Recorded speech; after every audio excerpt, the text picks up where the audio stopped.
And we're back with the Division 1 bracket. So, in this one, first of all, you're going to notice this one. I'll just explain it real quick. I'm pretty sure that's where McKinley was supposed to go, but I think they opted out of the playoffs, so that's just a bye.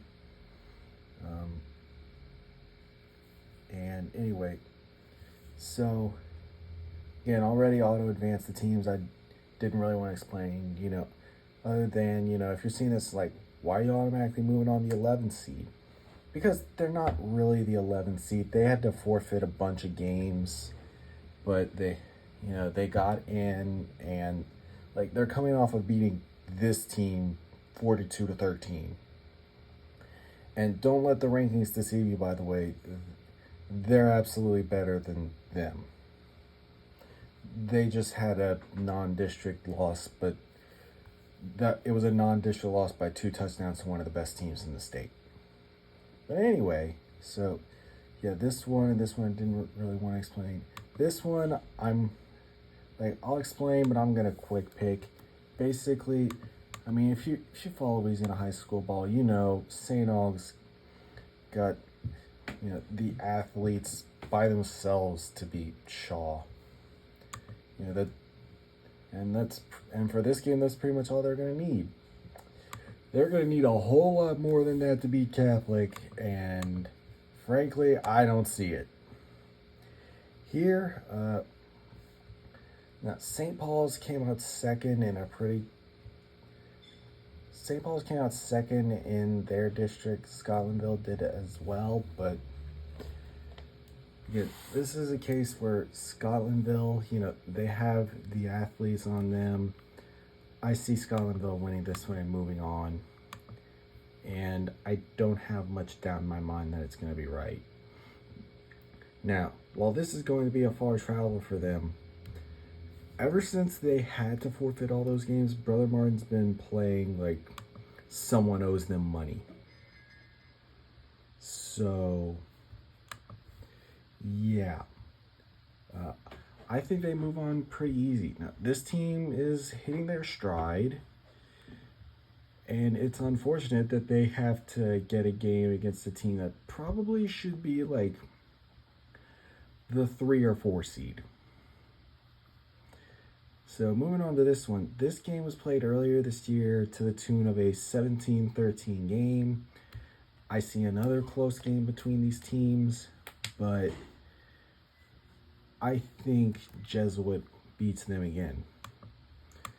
I mean, this has been Jesuit's best season in years. And,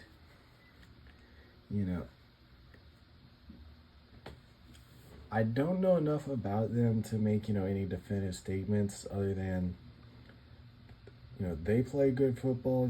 Curtis plays good football too, but I just see this version of Jesuit pulling out another close win.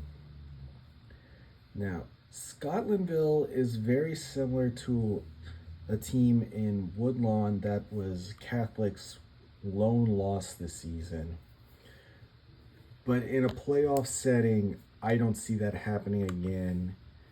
And plus, Woodlawn has a few things going for them that tend to make me think they're a better team than Scotlandville. I mean, Scotlandville's not a bad team at all. They're in the semis for a reason, but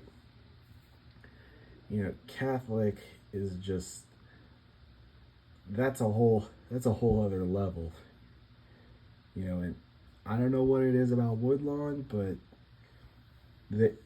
they seem to have some sort of formula that no one else does for beating these Catholic Baton Rouge Bears. This is a rematch of a 3 OT game from earlier in the season. But the thing is, as good as Jesuit's been this year, Brother Martin has just been getting better and better. Like, when they beat Curtis 41-12 week 10, that was, I mean, a lot of people expected them to win, but like that, I think they win this one by 2 or 3 touchdowns. Now, this was kind of a matchup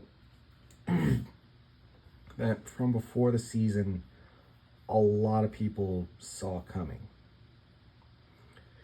If anyone in this bracket's gonna knock them off, if anyone in this bracket's gonna knock off Catholic, it's Brother Martin.